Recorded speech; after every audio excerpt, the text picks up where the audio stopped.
Well, the governor says it is possible that today's decision won't have any impact on the state's legal pot smokers, the sellers, the growers, the processors, or state lawmakers who have grown very comfortable and are reaping the benefits with the sales tax generated by all the pot sales the last few years.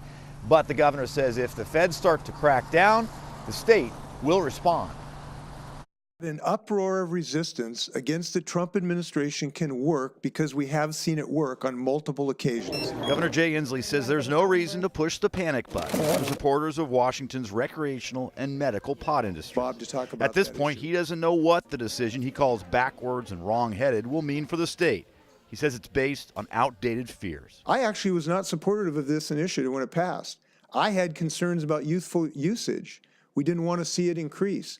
But the facts, when you look at the evidence, it is not increased because we've had a well-regulated system. He says since voters passed the initiative in 2012, it's become harder for teens to get pot than booze in the state.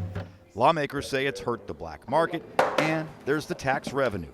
An estimated $360 million is expected to be raised for the state this year. It's an issue both Democrats and Republicans can support. It's helping fund our schools. It's helping fund our opioid addiction clinics. It helps fund children's health care. Rightly or wrongly, we need that money to take care of the people of our state. Attorney General Bob Ferguson says it's too early to say if the state will sue the federal government, and none of the state leaders were willing to offer legal advice to pot users, growers, or sellers.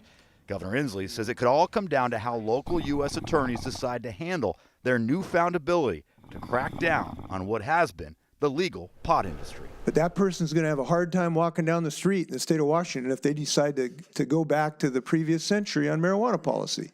And they just might want to think about that. The legislative session starts here in Olympia on Monday. One legislator says he will be sponsoring a bill that would prevent local law enforcement agencies from participating in any federal raids or assisting any federal agents of raids of those legal pot shops or pot growing operations. The governor today said that he will not allow any Washington State Patrol troopers to, quote, go off the deep end with Jeff Sessions. Live in Olympia, Drew Mikkelsen, King 5 News.